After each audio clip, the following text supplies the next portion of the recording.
ದೇವರ ಪರಿಶುದ್ಧ ನಾಮಕ್ಕೆ ಸ್ತೋತ್ರ ಉಂಟಾಗಲಿ. ಗುಡ್ ಮಾರ್ನಿಂಗ್ ಪ್ರಿಯ ದೇವರ ಮಕ್ಕಳೇ, ಈ ವಾಕ್ಯ ನೋಡ್ತಾರೆ ಪ್ರತಿಯೊಬ್ಬರನ್ನು ಎಲ್ಲರನ್ನು ಆಶೀರ್ವದಿಸಲಿ. ದೇವರ ಸನ್ನಿಧಿಯಲ್ಲಿ ಮೊದಲು ನಾವು ಪ್ರಾರ್ಥಿಸೋಣ. ಪರಿಶುದ್ಧನು ಮಹೋನ್ನತನು ಸರ್ವಶಕ್ತನೂ ಆಗಿರುವಂಥ ನಮ್ಮ ಪರಲೋಕದಲ್ಲಿರುವಂಥ ತಂದೆಯಾದ ದೇವರೇ, ಅಪ್ಪ ಈ ಒಂದು ಒಳ್ಳೆಯ ಸಮಯಕ್ಕೆ ಸ್ತೋತ್ರ ಸ್ವಾಮಿ. ತಂದೆಯಾದ ದೇವರೇ, ಈ ಮುಂಜಾನೆ ವೇಳೆಯಲ್ಲಿ ನನ್ನನ್ನೇ ನಿನ್ನ ಹಸ್ತಕ್ಕೊಪ್ಪಿಸಿಕೊಟ್ಟು ಪ್ರಾರ್ಥಿಸ್ತಾ ಇರ್ತಾನೆ. ಈ ಮುಂಜಾನೆ ವೇಳೆಯಲ್ಲಿ ಸಪ ಜೀವನ ವಾಕ್ಯನ ಧ್ಯಾನಿಸಲು ಪ್ರಾರ್ಥಿಸಲು ಕೊಟ್ಟಂಥ ಕೃಪೆಯಾಗಿ ಸ್ತೋತ್ರ ಕರ್ತನೆ. ದೇವರೇ, ಈ ಸಮಯ ಕಾಣದ ಅನೇಕರಿದ್ದಾರೆ ರಾಜ. ನಮಗಾದರೂ ಈ ಮುಂಜಾನೆ ವೇಳೆಯಲ್ಲಿ ನಿನ್ನ ಸನ್ನಿಧಿಯಲ್ಲಿ ಬಂದು ಪ್ರಾರ್ಥಿಸಲು ಕೊಟ್ಟಂತಹ ಕೃಪೆಯಾಗಿ ಸ್ತೋತ್ರ. ಈ ದಿನ ನೀನು ದೇವರ ಆತ್ಮನೆ ಅಪ್ಪ, ನೀ ನಮ್ಮೊಬ್ಬೊಬ್ಬರ ಸಂಗಡ ಮಾತಾಡೋ ರಾಜ. ಒಬ್ಬೊಬ್ಬರು ಇರುವಂಥ ಪರಿಸ್ಥಿತಿಗಳನ್ನು ತಿಳಿದಿರುವ ದೇವರ ನೀನಾಗಿದ್ದೆ ಕರ್ತನೆ. ಅಪ್ಪ, ಮನುಷ್ಯರು ನಮ್ಮ ಮೇಲೆ ಮುಖವನ್ನು ನೋಡ್ಬೋದು, ಆದರೆ ತಂದೆಯಾದ ದೇವರೇ ಅಂತರಾಳದ ಹೃದಯದ ಪರಿಸ್ಥಿತಿಗಳನ್ನು ಹೃದಯ ನೋಡುವ ದೇವರು ನೀನಾಗಿದ್ದೆ ಕರ್ತನೆ. ದೇವರು ಒಬ್ಬೊಬ್ಬರು ಇರುವಂಥ ಪರಿಸ್ಥಿತಿಗಳನ್ನು ಅಪ್ಪ ನೀನು ತಿಳಿದಿರುವ ದೇವರಾಗಿದ್ದೆ ಕರ್ತನೆ. ಈ ದಿನ ನೀನು ಕೊಡುವಂಥ ಜೀವನ ವಾಕ್ಯ ಒಬ್ಬೊಬ್ಬರನ್ನು ಬಲಪಡಿಸುವಂಥದ್ದು, ಒಬ್ಬೊಬ್ಬರು ಸಂತೈಸುವಂಥದ್ದಾಗಿದೆ ಕರ್ತನೆ. ಅಪ್ಪ, ಈ ವೇಳೆ ರಾಜ ನಿನ್ನ ವಾಕ್ಯದ ಮುಖಾಂತರ ಮಾತಾಡು ರಾಜ. ಅನೇಕ ಸೋತು ಹೋದ ಕುಟುಂಬಗಳಿದ್ದಾರೆ ಕರ್ತನೆ, ಅನೇಕ ಜಜ್ಜೀವದ ಮನಸ್ಸುಗಳಿದ್ದಾವೆ ಕರ್ತನೆ. ಅನೇಕರು ಅಪ್ಪ ಕಣ್ಣೀರಿಂದ ವೇದನೆ ದುಃಖದಲ್ಲಿರುವಾಗ ದೇವರಾತ್ಮ ಈ ಮುಂಜಾನೆ ವೇಳೆಯಲ್ಲಿ ನೀನು ಸಂತೈಸು ರಾಜ. ಒಬ್ಬೊಬ್ಬರು ನಿನ್ನ ಹಸ್ತಕ್ಕೊಪ್ಪಿಸಿಕೊಟ್ಟು ಪ್ರಾರ್ಥಿಸ್ತಾನೆ. ಪ್ರತ್ಯೇಕವಾಗಿ ನನ್ನನ್ನೇ ನಿನ್ನ ಗಾಯವುಳ್ಳ ಹಸ್ತಕ್ಕೆ ಸಮರ್ಪಿಸಿ ಕೊಟ್ಟಿದ್ದೇನೆ ಸ್ವಾಮಿ. ಅಪ್ಪ, ವಾಕ್ಯಗಳ ಪದಗಳ ಗುಡಾಟ ತಿಳಿಪಡಿಸು, ಅದಕ್ಕಾಗಿ ನನ್ನನ್ನೇ ಒಪ್ಪಿಸಿಕೊಟ್ಟು ಪ್ರಾರ್ಥಿಸ್ತೇನೆ. ಆದಿನ ಅಂತ್ಯದೊಂದು ನಿನ್ನ ಸಾನ್ನಿಧ್ಯ ನಿನ್ನ ಪ್ರಸಾದ ನಮ್ಮನ್ನು ನಡೆಸೋ ಸ್ವಾಮಿ. ಅಪ್ಪ, ಎಲ್ಲ ಸ್ತುತಿ ಸ್ತೋತ್ರ ಘನಮನ ಮಹಿಮೆ ನಿಮ್ಮೊಬ್ಬರಿಗೆ ಸಲ್ಲಲಿಕ್ಕೆ ಅತಿ ಶೀಘ್ರದಲ್ಲಿ ಬೇಗನೆ ಬರುವಂಥ ಯೇಸುವಿನ ಮೊದಲು ನಮ್ಮದು ಪ್ರಾರ್ಥಿಸ್ತೇನೆ, ನನ್ನ ಪರಲೋಕ ತಂದೆಯಾದ ದೇವರೇ, ಆಮೇನ್. ಕರ್ತನ ಅತಿ ಪರಿಶುದ್ಧ ನಾಮದಲ್ಲಿ ಸ್ತೋತ್ರ ಮಾಡ್ತೇನೆ. ಪ್ರಿಯ ದೇವರ ಮಕ್ಕಳೇ, ನಿಮ್ಮೆಲ್ಲರೂ ಯೇಸುವಿನ ನಾಮದಲ್ಲಿ ವಂದನೆ ಸಲ್ಲಿಸ್ತೇನೆ. ಎಲ್ಲರೂ ಹೇಗಿದ್ದೀರಾ? ಎಲ್ಲರೂ ಚೆನ್ನಾಗಿದ್ರ ಅಂತ ನಾನು ಯೇಸುವಿನ ನಾಮದಲ್ಲಿ ಭಾವಿಸ್ತೇನೆ. ಎಲ್ಲೇ ಇದ್ದರೂ, ಹೇಗೆ ಇದ್ದರೂ, ದೂರದಲ್ಲಿದ್ದರು, ಸಮೀಪದಲ್ಲಿದ್ದರು, ಇರುವಂಥ ಸ್ಥಳದಲ್ಲಿ ದೇವರು, ನೀವೆಲ್ಲೆದ್ರೂ ಇರುವಂಥ ಸ್ಥಳದಲ್ಲಿ ಎಲ್ಲರನ್ನು ದೇವರು ಆಶೀರ್ವದಿಸಲಿ. ನಿಮ್ಮೆಲ್ಲರಿಗೋಸ್ಕರ ನಾವು ಪ್ರಾರ್ಥಿಸ್ತೀವಿ. ಈ ವೇಳೆಯಲ್ಲಿ ದೇವರು ಕೊಟ್ಟಂಥ ಆಲೋಚನೆ ಮೊದಲು ಧ್ಯಾನಿಸೋಣ. ರೋಮಪುರದವರಿಗೆ ಬರೆದ ಪತ್ರಿಕೆ 5ನೇ ಅಧ್ಯಾಯ 8ನೇ ವಾಕ್ಯ ತೆಗೆದಿರೋ ಓದಿ.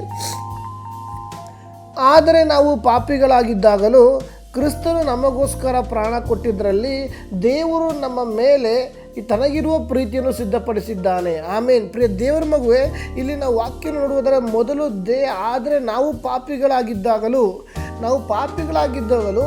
ದೇವರು ನಮಗೋಸ್ಕರ ಪ್ರಾಣ ಕೊಟ್ಟಿದ್ದಾನೆ. ಎಷ್ಟು ಜನ ನಂಬ್ತೀರಾ?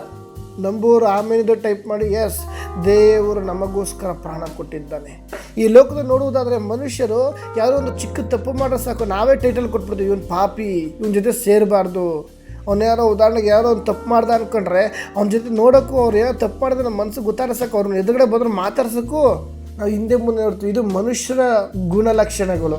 ಆದರೆ ನನ್ನ ಕರ್ತನ ದೇವರು ನಾವು ಪಾಪಿಗಳಾಗಿದ್ದಾಗಲೂ ಕ್ರಿಸ್ತನು ನಮಗೋಸ್ಕರ ಪ್ರಾಣ ಕೊಟ್ಟಿದ್ದ. ಆಮೇನ್. ಪ್ರಿಯ ದೇವರ ಮಗುವೆ, ಎಷ್ಟೋ ಬಾರಿ ಈ ಲೋಕದಲ್ಲಿ ಜೀವಿಸುವಾಗ ನಾವು ಸರಿ ಇಲ್ಲ, ನಾವು ಪಾಪಿಗಳೆಂದು ನಮ್ಮ ನೆಂಟರುಗಳು, ಬಂಧು ಮಿತ್ರರು, ಸ್ನೇಹಿತರು ಎಲ್ಲರೂ ದೂರ ತಳ್ಳಿದ್ರು. ಅಷ್ಟೇ ಯಾಕೆ, ಜೊತೆಯಲ್ಲಿ ಆಡಿ ಬೆಳೆದಂಥ ಸ್ನೇಹಿತರು ಸಹ ನಮ್ಮನ್ನು ದೂರ ಇಟ್ಟಿದ್ರು. ನಮ್ಮ ತಿಳಿದಿದ್ದವರು, ನಮ್ಮ ಸಹೋದರಿಯರು ನಮ್ಮನ್ನು ದೂರ ಇಟ್ಟಿದ್ರು. ಇವನು ಸರಿ ಇಲ್ಲ, ನಮ್ಮ ಮಾತು ಕೇಳಲ್ಲ, ತಂದೆ ತಾಯಿ ಮಾತು ಕೇಳಲ್ಲ, ಹಾಗೆ ಹಿಂಗೆ ಅಂತ, ನೀನು ಪಾಪಿ ಪಾಪಿ ಪಾಪಿ ಅಂತ ಅನೇಕ ರೀತಿಯ ಪ್ರಿಯ ದೇವ್ರ ಮಗುವೆ ನೀನು ಪಾಪಿ ಅಂತ ದೂರ ಇಟ್ಟಿರ್ಬೋದು. ದೇವರು ನಿನಗೋಸ್ಕರ, ಹಲ್ಲೆಲೂಯಾ, ಕ್ರಿಸ್ತನು ನಮಗೋಸ್ಕರ ಪ್ರಾಣ ಕೊಟ್ಟಿದ್ದಾನೆ. ಯಾಕಾಗಿ? ಆ ಪಾಪದಿಂದ ನಿನ್ನನ್ನು ವಿಮೋಚಿಸುವುದಕ್ಕಾಗಿ. ಅದು ಒಂದು ವಾಕ್ಯ ನೋಡೋಣ. ಅದೇ ರೋಮಪುರದವರು ಬರೆದ ಪತ್ರಿಕೆ 4ನೇ ಅಧ್ಯಾಯ 25ನೇ ವಾಕ್ಯ ಓದೋಣ. ದೇವರು ಆತನನ್ನು ನಮ್ಮ ಅಪರಾಧಗಳ ನಿಮಿತ್ತ ಮರಣಕ್ಕೆ ಒಪ್ಪಿಸಿಕೊಟ್ಟು. ಆಮೇಲೆ ನೋಡಿದ್ರ, ನಾವು ಈ ಲೋಕದಲ್ಲಿ ಮಾಡುವಂಥ ಜೀವಿಸುವಾಗ ನಮ್ಮ ಮೇಲೆ ಅನೇಕ ಅಪರಾಧಗಳಿದ್ದಾವೆ. ನೀನು ಪಾಪಿ, ನೀನು ಸರಿ ಇಲ್ಲ, ಹಂಗೆ ಹಿಂಗೆ ಅಂತ. ಪ್ರಿಯ ದೇವ್ರ ಮಗುವೆ, ಇಂಥ ಪರಿಸ್ಥಿತಿ ನಾವು ಇರುವುದಾದರೆ ದೇವ್ರ ವಾಕ್ಯ ಹೇಳ್ತಾ ಇದೆ, ನಮ್ಮ ಅಪರಾಧಗಳ ನಿಮಿತ್ತ ಮರಣಕ್ಕೆ ಒಪ್ಪಿಸಿಕೊಟ್ಟು ನಮಗೆ ನೀತಿವಂತರೆಂಬ ನಿರ್ಣಯವು ಉಂಟಾಗುವ ನಿಮಿತ್ತ ಜೀವದಿಂದ, ಹಾಲೆಲೂಯ, ಜೀವದಿಂದ ಎಬ್ಬಿಸಿದನು. ಯಾಕಾಗಿ? ನೀತಿವಂತನೆಂಬ ಬಿರುದು ಕೊಟ್ಟಿದ್ದಾನೆ. ಹಾಲೆಲೂಯ. ಈ ವಾಕ್ಯವನ್ನು ನೋಡ್ತಿರೋ ಪ್ರತಿಯೊಬ್ಬರು ಆಮೇನ್. ಎಸ್, ಪ್ರಿಯ ದೇವರ ಮಗುವೆ, ಈ ಲೋಕದ ನಾವು ಒಂದಾದ ಒಂದು ರೀತಿಯಲ್ಲಿ ನಾವು ಎಲ್ಲೋ ಒಂದು ಕಡೆ ತಪ್ಪು ಮಾಡಿರ್ತೀವಿ. ತಪ್ಪು ಮಾಡಿದಿರುವಂಥ ಮನುಷ್ಯರು ಯಾರೂ ಇಲ್ಲ ಈ ಲೋಕದಲ್ಲಿ. ಅದನ್ನು ನೋಡುವುದಾದ್ರೆ ಈ ಲೋಕದ ಜನಗಳು ಚಿಕ್ಕ ತಪ್ಪು ದೊಡ್ಡ ತಪ್ಪು ನೋಡೋದು, ತಪ್ಪೇ ಅಂತ ದೂರ ಇಟ್ಬಿಡ್ತಾರೆ. ಆದರೆ ನಾನು ಪಾಪಿಗಳಾಗಿದ್ದರೂ ಸಹ ಆತ ನಿನಗೋಸ್ಕರ ಹಲ್ಲೆಲೂಯಾ, ನಮ್ಮ ಪಾಪದಿಂದ ಬಿಡಿಸುವುದಕ್ಕಾಗಿ ನಮ್ಮನ್ನು ಆತನು ಮರಣಕ್ಕೊಪ್ಪಿಸಿಕೊಟ್ಟು ನೀತಿವಂತನೆಂಬ ಬಿರುದು ಕೊಟ್ಟಿದ್ದಾನೆ. ಹಲಲು ಎಷ್ಟು ಜನ ನಂಬ್ತೀರ ನಾವು ದೇವರ ದೃಷ್ಟಿಯಲ್ಲಿ ನೀತಿವಂತರಾಗಿದ್ದೇವೆ? ಎಸ್, ನೀನು ಈ ಮುಂಜಾನೆ ವೇಳೆಯಲ್ಲಿ ದೇವರ ದೃಷ್ಟಿಯಲ್ಲಿ ನೀತಿವಂತನಾಗಿದ್ದೇವೆ. ಹೌದು, ದೇವರು ನಮ್ಮನ್ನ ನೀತಿವಂತನಾಗಿರುವಾಗ ಮಾತ್ರ ದೇವರು ಯಾಕಾಗಿ ನೀತಿವಂತನ ಮಾಡುವುದಾದರೆ ಅದೇ 8ನೇ ವಾಕ್ಯ ನಮ್ಮ ಮುಂದೆ ಕಂಟಿನ್ಯೂ ಮಾಡೋಣ. ನಮಗೋಸ್ಕರ ಪ್ರಾಣ ಕೊಟ್ಟಿದ್ದರಲ್ಲಿ ದೇವರು ನಮ್ಮ ಮೇಲೆ ತನಗಿರುವಂಥ ಪ್ರೀತಿಯನ್ನು ಸಿದ್ಧಪಡಿಸುವಂಥದ್ದಾಗಿದೆ. ಹಾಲೆಲೂಯಾ. ಎಸ್, ದೇವರು ನಮ್ಮ ಮೇಲೊಂದು ಪ್ರೀತಿ ಇಟ್ಟಿದ್ದಾರೆ.